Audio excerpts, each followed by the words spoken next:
اور اس میں فرمایا جا رہا ہے کہ حضرت عمار بن یاسر کے والدین جو تھے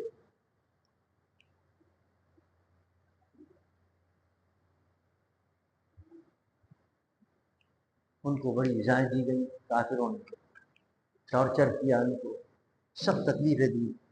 بوڑھے آدمی تھے، وہ ضعیف تھے، بھاگ بھی نہیں سکتے تھے، کہیں جا بھی نہیں سکتے تھے، ان کو تکلیفیں دے رہے تھے. اور کہتے کہو کہ میں حضور کو نہیں مانتا اور کیا نام ہے اللہ کو نہیں مانتا. ہر بات انسان کو بعض دفعہ جب ٹارچر کیا جاتا ہے، سخت تکلیفیں دی جاتی ہیں، دل تو نہیں مانتا، لیکن وہ اپنے جان بچانے کے لیے کہہ دیتا ہے. تو انہوں نے کچھ کفریہ کلمے کہہ دیے تو فکر ہوا ان کو، ان کے خاندان والوں کو کہ کیا ہوگا. تو حضور نے فرمایا کہ نہیں، قرآن کی آیت نازل ہوئی اور اللہ نے فرمایا نہیں کہ مجبوری کے اندر اور کسی پر ظلم و زیادتی کی جا رہی ہے، زبردستی اس سے کہلوایا جا رہا ہو، لیکن دل اگر اس کا مطمئن ہے اور زبان سے کوئی کہہ دے تو اللہ کی بات کچھ نہیں ہوگی، مسلمان کرے. اور حضرت عمار کے والدین کے لیے حضور نے فرمایا کہ ان کے تو سر سے لے کے پاؤں تک یہ ایمان ہی ایمان ہے. ان کی گواہی حضور نے دی. کیسے خوش نصیب ہے. اسلام کی خاطر کیسی کیسی تکلیفیں برداشت کیے صحابہ کرام. پھر قیامت کا منظر بتایا جا رہا ہے. قیامت کے دن بھائی بھائی سے بھاگے گا، نہ ماں بیٹے کو پہچانے گی، نہ باپ پہچانے گا، نہ رشتے دار ایک دوسرے کو پہچانیں گے، بھاگیں گے کسی کے ایسا نہ یہ ہمارے متھے لگ جائے اور مصیبت ہو جائے. سب بھاگ رہیں گے ایک دوسرے سے، کوئی مدد کرنے کو نہیں والا ہوا اور کوئی ایک دوسرے کو مدد کرنے والا ہوا. حتیٰ کہ روح اور جسم جو ہیں گے وہ بھی ایک دوسرے کے دشمن ہو جائیں گے. روح کہے گی اللہ اس نے جسم نے یہ گناہ کیا ہے، میں تو تیار ہی نہیں تھی. جسم کہے گا نہیں اللہ اس نے مجھے کہا تھا تب میں نے گناہ کیا. یعنی اتنا ہیبتناک وقت ہوگا کہ جسم تو جسم کی اور روح بھی ساتھ چھوڑ دے گی. وہ بھی کہے گی نہیں ہم نہیں تھے، اور جسم کہے گا نہیں میں نہیں تھا. لیکن ظاہر بات ہے کہ دونوں شریک تھے، جسم بھی اور روح بھی، دونوں کو سزا ملے گی. اس کی مثال ایسی ہے جیسے کوئی اندھا ہے اور ایک آدمی اندھا ہے، ایک آدمی لولا ہے، پیر سے معذور ہے. وہ کہہ رہا ہے بھائی باغ میں چڑھ کر اور چوری کرنا ہے پھل کو، میرے تو پیر میں لگی، میں تو چڑھ نہیں سکتا. اندھا کہہ رہا ہے مجھے نظر نہیں آتا، لیکن تو میرے کندھے پر سوار ہو جا اور توڑ لے. تو دونوں شریک ہوئے نا، اندھا بھی شریک ہو گیا توڑنے کے اندر، لولا بھی شریک ہو گیا. اس کے پیر سے معذور ہے لیکن وہ جناب توڑ رہا ہے. اندھے کے سر پہ بیٹھ کر تو دونوں سب کیا نام ہے مجرم ہوئے. اسی طرح روح جو ہمارے جسم پر سوار ہے وہ کیسے کہہ سکتی ہے کہ نہیں میں مجرم نہیں ہوں، اور جسم کیسے کہہ سکتا ہے کہ میں مجرم نہیں ہوں، دونوں مجرم. لیکن قیامت کی ایسی ہیبت ہوگی کہ سب ایک دوسرے کو انکار کریں گے نہیں ہم نے جرم نہیں کیا، لیکن سب پکڑے جائیں گے. سورہ اسرا شروع ہو رہی ہے جس میں حضور اکرم صلی اللہ علیہ وسلم کی معراج کا ذکر ہے، اور معراج کا جو پہلا حصہ ہے اس کا ذکر ہے اس صورت کے اندر مسجد حرام سے مسجد اقصی تک آنے. اور اللہ نے اپنے محبوب کی جب معراج کا ذکر کیا سبحان کے لفظ سے شروع کیا. سبحان مانے اللہ پاک.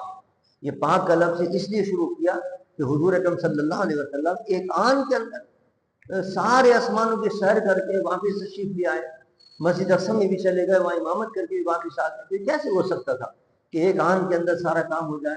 تو اس کو اللہ نے لفظ سبحان سے تعبیر کیا، اس واقعے کو شروع کیا. فرمایا کہ یہ لے جانے والے کو دیکھو تو وہ کتنا طاقتور ہے، اور وہ پاک ہے ہر عجز سے پاک، ہر نقصان سے پاک، ہر نقصان سے پاک ہے، ہر عاجز ہونے سے پاک ہے.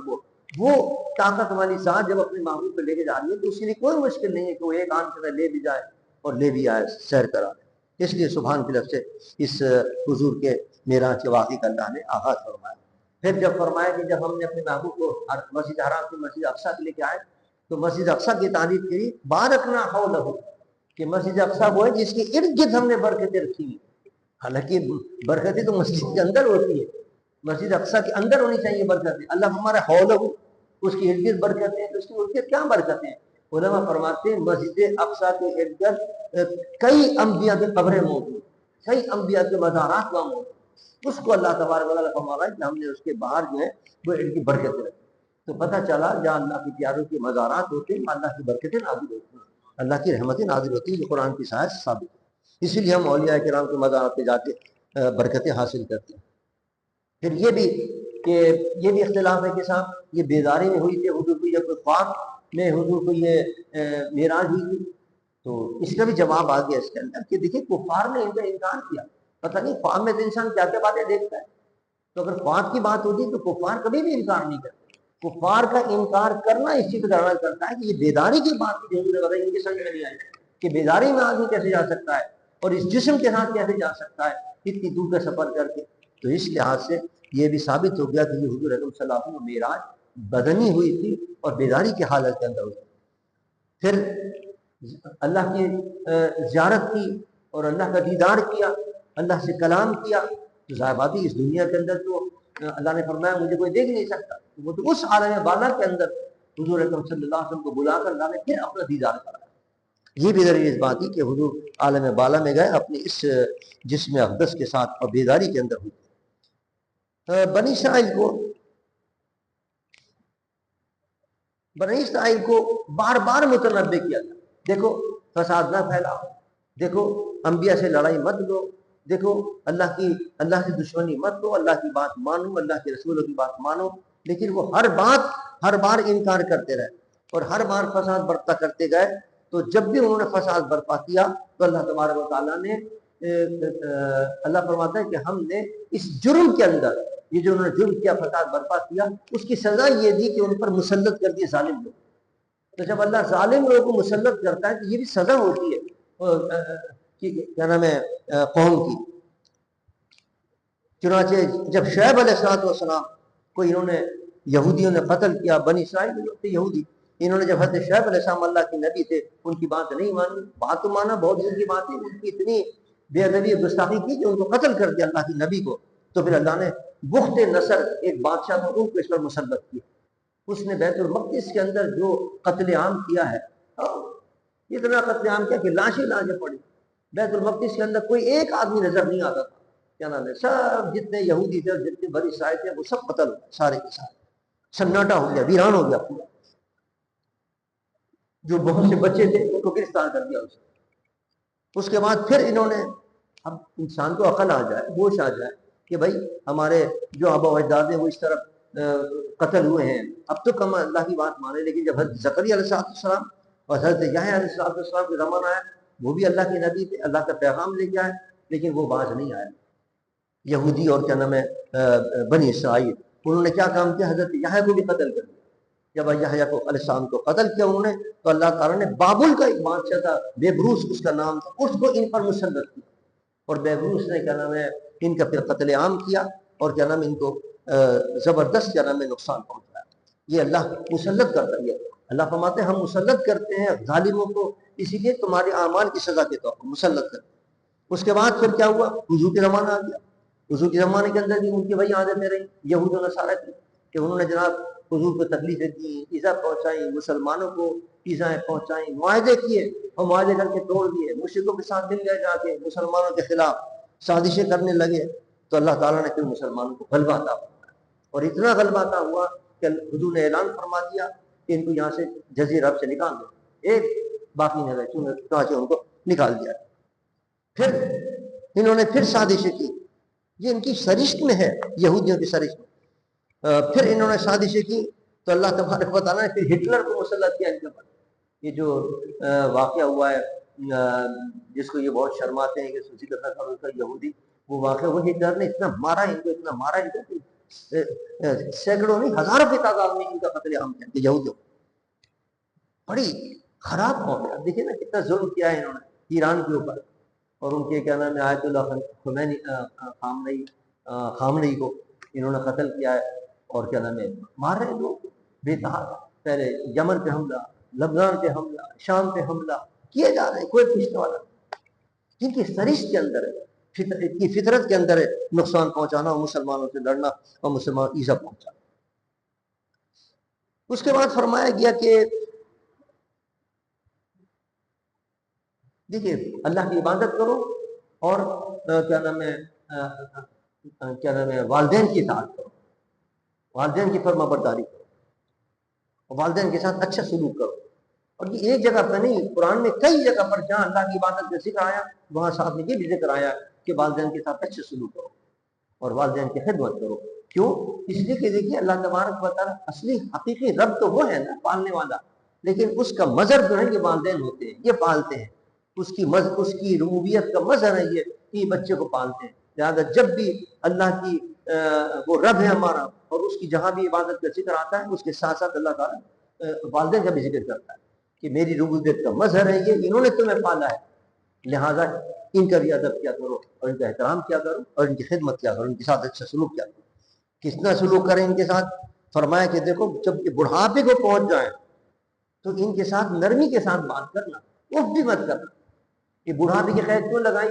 کہ بڑھاپے کے اندر والدین چڑچڑے ہو جاتے ہیں، بار بار پوچھتے ہیں، بار بار کیا نام کسی چیز کو منع کرتے ہیں، آپ یہ چڑ جاتا ہے۔ نہیں، اللہ فرماتا ہے نہیں، بچپن کے اندر یہ تمہاری باتیں 10 سنا کرتے تھے، تمہارا لاڈ اٹھایا کرتے تھے، تمہارے نخرے اٹھایا کرتے تھے۔ اب تو والدین اگر کوئی بات کہہ بھی دیں، کوئی تلخی ہو جائے، کسی بات پہ چڑچڑاپن کر لے تو اف بھی نہ کرنا، سختی سے بات کرنا تو بہت دشوار، فرمایا اف بھی نہ کرنا۔ اب میرے پاس روتے ہوئے آتے ہیں والدین، ہمیں تو مارتا ہے ہمارا بچہ، برا بھلا کہتا ہے، جہنم کا سودا کر رہے ہیں وہ لوگ جو اپنے والدین کے ساتھ ایسے سلوک کرتے ہیں۔ اللہ ان کو بچائے ایسے جہنم کے کاموں سے۔ پھر فرمایا کہ اولاد کو اپنے قتل مت کرو، کس کے ڈر سے؟ مفلسی کے ڈر سے، کہ بھائی کیا نام ہے بچے ہوں گے، کھانا کہاں سے ہوگا، ان کو کہاں سے کھلائیں گے؟ جو آتا ہے وہ اپنا رزق لے کے آتا ہے، تو اس کی وجہ سے کہ صاحب کھلائے گا کون؟ ان کو قتل کرنا ہو، قتل نہیں کرنا چاہیے۔ اس زمانے لوگ قتل کیا کرتے، اب بھی اس زمانے کیا کرتے، بچہ ہو اس کو اسقاط کروا دیتے کہ صاحب ہمارے پاس اتنی آمدنی نہیں ہے۔ ہاں اگر بہت بچہ بنا نہیں ہے پھر اگر اسقاط کر دیں اور اس لیے ایسا کر دیں کہ صاحب ہم صحیح تربیت نہیں کر سکیں، پھر تو کوئی حل نہیں۔ لیکن جب بچہ پیٹ کے اندر اتنا ہو جائے، کچھ نہ کچھ اس کے اندر سانس وغیرہ آنے لگے، تو پھر اس کو قتل کرنا حرام ہے، ناجائز، اسقاط کرنا حرام ہے۔ اور بالخصوص اس کہ ہماری آمدنی نہیں، اللہ دیتا ہے جو آتا ہے وہ اپنا رزق لے کے آتا ہے۔ اس کے بعد فرمایا کہ قصاص کا حکم دیا گیا کہ کوئی قتل کر دے اس کے بدلے میں قصاص دو، اس سے سکون رہے گا، امن رہے گا، قائم ہوگا، امن قائم ہوگا۔ نہیں دو گے پھر وہ اس کے بدلے میں قتل کرے گا، وہ اس کے بدلے میں قتل کرے گا، پورا ایک معاشرہ جو ہے وہ تباہ و برباد ہوتا ہے۔ یتیم کا کام مال کی حفاظت کرو، یتیموں کے مال کی حفاظت کرو۔ لوگ ان کے مال کو لے جاتے ہیں چھوٹا بچہ سمجھ کے، ان کے مالوں کی حفاظت کرو۔ فرمایا سنی سنائی باتوں کے پیچھے مت پڑا کرو، کسی سے بات سن لی اڑاتے پھرنا، صاحب فلاں نے یہ کہہ دیا، صاحب فلاں نے یہ کہہ دیا، صاحب وہاں تو ایسا ہو گیا، صاحب ارے وہاں ایسا واقعی نہیں ہوا، صاحب فلاں شخص نے یہ کر لیا، فلاں شخص تو ایسا برا ہے اس نے یہ کام کیا۔ ارے بھائی تمہیں کہاں سے خبر لگی؟ تو سنی سنائی باتیں نہیں اڑایا کرو، پہلے تصدیق کرو پھر اس کی بات کو کیا۔ کتنے اچھے اچھے اصول قرآن بیان کر رہا ہے۔ فرمایا زمین پر اکڑ کر مت چلا، آج ہی اللہ کو پسند ہے، اکڑ کے چلے، کبریائی اس کی شان ہے۔ تم اگر اپنے اندر کبر پیدا کرو گے اور کیا ہے بڑائی پیدا کرو گے تو اللہ کو پسند نہیں۔ اللہ تعالیٰ کو آج ہی پسند ہے، ان کی ساری پسند، ان کی ساری کیا کرو، اپنی چال میں، اپنے ڈھال میں، اپنی باتوں میں، اپنی گفتگو کے اندر کوئی ایسا لفظ استعمال نہ کرو جسے تکبر رہے گا۔ اس کے بعد فرمایا کہ ہر جاندار چیز جو ہے وہ اللہ کی تسبیح کرتی ہے۔ ہم سمجھتے ہیں صرف ہم ہی تسبیح کرنے والے، لیکن جو بھی جاندار چیز ہے وہ سب اللہ کی تسبیح و تقدیس کرتی ہے۔ اور فرمائے کہ جو اللہ کی اطاعت نہیں کرتے، فرما برداری نہیں کرتے، اپنے نبیوں کی بات نہیں مانتے، تو ان کو جہنم کے اندر ایک زقوم، ایک درخت ہے وہ کھلایا جائے گا، بڑا ایک جھاڑی دار ہے، کانٹے دار جھاڑی ہوگی، کڑوی ہوگی، لیکن وہ کیا نام ہے اس کو بھی کھائیں گے۔ ایک جھاڑی ہوگی جہنم کے اندر تو وہ کھلائی جائے گی، کیا نام ہے جہنم کے اندر کھانا، لیکن بھوک ہوگی، کھائیں گے پھر چھل جائے گا سارا کا سارا، کڑوی علیحدہ ہوگی، زقوم اس کا نام ہے۔ جب یہ آیت نازل ہوئی تو ابو جہل نے اعتراض کیا کہ ایسا کیسے ہو سکتا ہے، یہ ایک جھاڑی ہے وہ بھی آگ کے اندر، آگ کے اندر کون جھاڑی رہ سکتی ہے، جل جائے گی بالکل، بیوقوف آدمی۔ اللہ تبارک و تعالیٰ نے بعض کیڑے پیدا کیے آگ کے اندر، وہ آگ کے کیڑے آگ کے اندر ہی رہتے ہیں، آگ سے باہر آئیں گے تو مر جائیں گے۔ پانی کے اندر بعض جانور ہیں، پانی سے باہر آئیں گے تو مر جائیں گے۔ اللہ تبارک و تعالیٰ کی قدرت ہے، وہ پیدا کرتا ہے ہر چیز کو، تو وہ وہاں جھاڑیاں بھی اس قسم کی آگ کی پیدا کر دے گا، وہ اس کے لیے کون سا مشکل۔ شیطان فرمایا کہ تمہارا کھلا دشمن ہے، وہ تمہیں بہکائے گا، اس کے بہکانے مت آنا۔ لیکن اس نے کہا کہ میں سب کو بہکاؤں گا، لیکن اللہ جو تیرے مخلص بندے ہیں ان پر میرا بس نہیں چلے گا۔ اللہ نے فرمایا کہ جو تیرے ساتھی ہوں گے اور جن کو تو بہکا کے لے جائے گا، تیرے ساتھ ان کو بھی جہنم میں ڈال، سب کو جہنم میں ڈال۔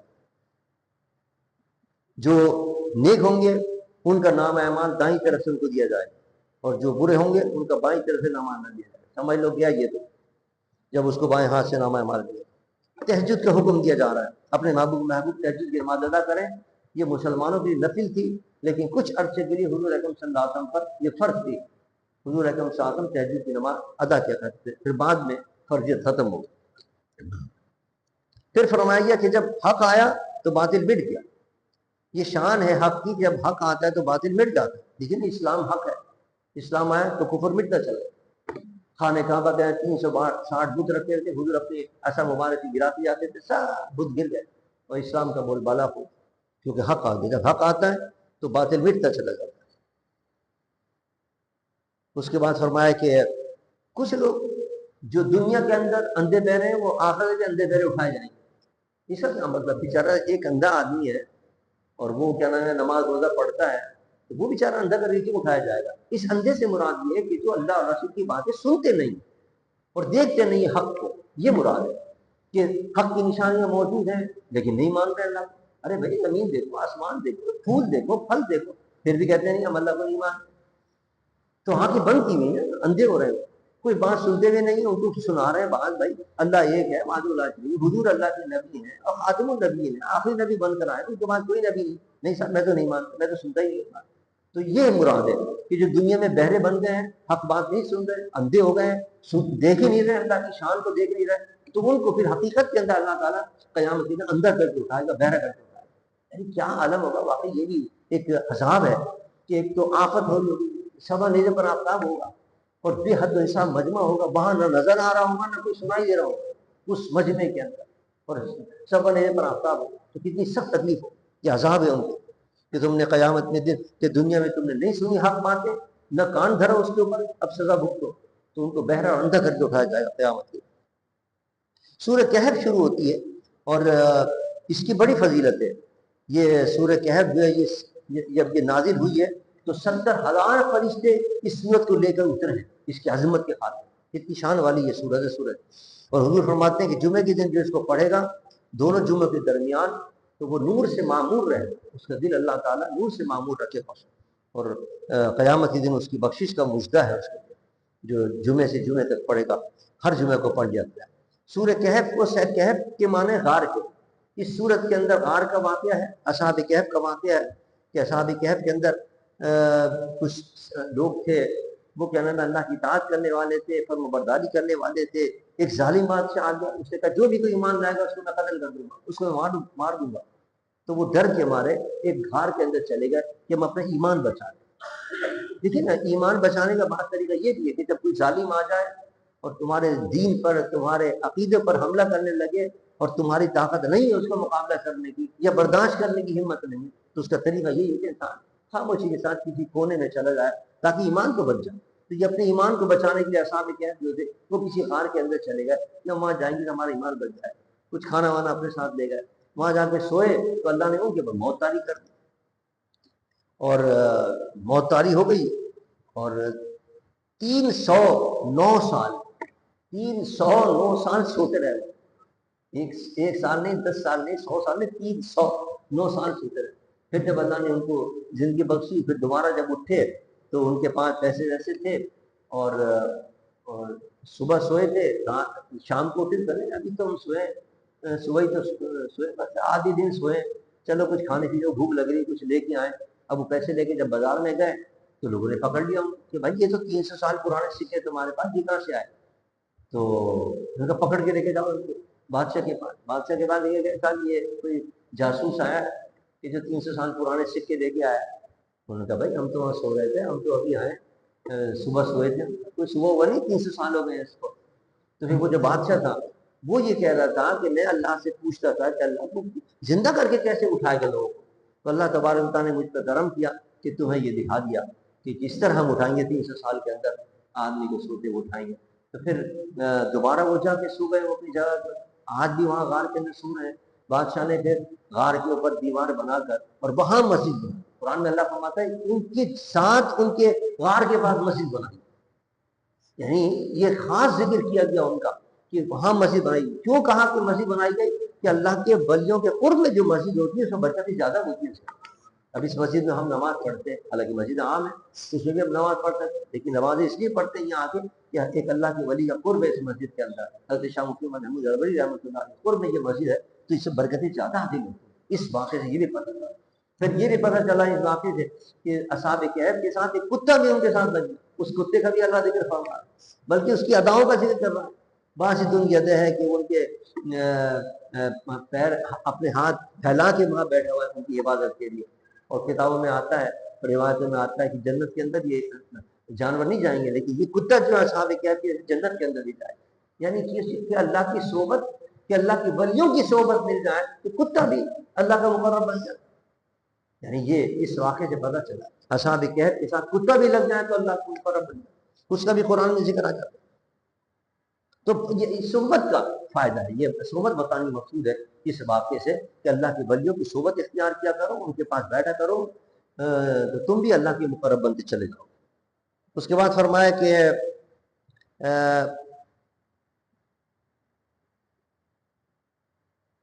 بلکہ اللہ نے ان کو یہ مرتبہ عطا کیا ہے. دیکھیے اصحاب کہف کو، کہ اصحاب کہف کی جو نام ہے وہ اگر آپ کسی مکان پر لکھ دیں گے تو مکان جلنے سے محفوظ ہوگا، مکان جلے گا. کسی سامان کے اندر وہ لکھ کے آپ وہ رکھ دیں ان کے نام تو چوری نہیں ہوگا.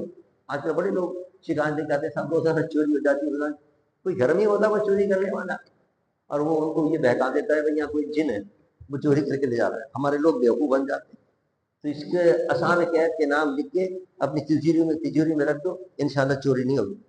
اسی طرح کشتی ہے، کشتی میں آپ جا رہے ہیں، بحری سفر کے اوپر آپ جا رہے ہیں کہ پانی کے جہاز سے جا رہے ہیں، تو وہاں بھی آپ کے پاس اگر اصحاب کہف کے نام ہوں گے تو وہ کشتی ڈوبے گی نہیں، اور انشاءاللہ خیریت سے آپ گھر پہنچ جائیں گے. یہ اللہ نے دیکھی جو اللہ کے لیے مصیبت اٹھاتے ہیں، پریشانی اٹھاتے ہیں اور اپنی ایمان کو بچانے کے لیے جو جاتے ہیں، اللہ تعالیٰ نے ان کے ناموں میں کتنی برکت رکھی ہے کہ ان کے ناموں سے دوسروں کو فائدہ پہنچ جاتا ہے.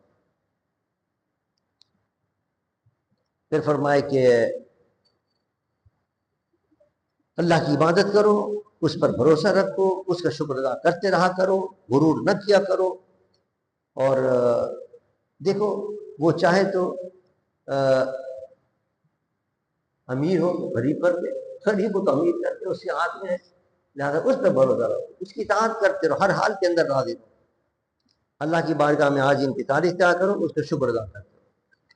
اللهم صل على سيدنا مولانا محمد وعلى ال سيدنا مولانا محمد وبارك وسلم. ربنا تقبل منا انك انت السميع العليم وتب علينا انك انت التواب الرحيم. يا رب بالمصطفى بلغ مقاصدنا واغفر لنا ما مضى يا واسع الكرم. ان الله وملائكته يصلون على النبي يا ايها الذين امنوا صلوا عليه وسلموا تسليما. اللهم صل على سيدنا مولانا محمد وعلى ال سيدنا مولانا محمد وبارك وسلم. سبحان ربك رب العزة عما يصفون وسلام على المرسلين والحمد لله رب العالمين.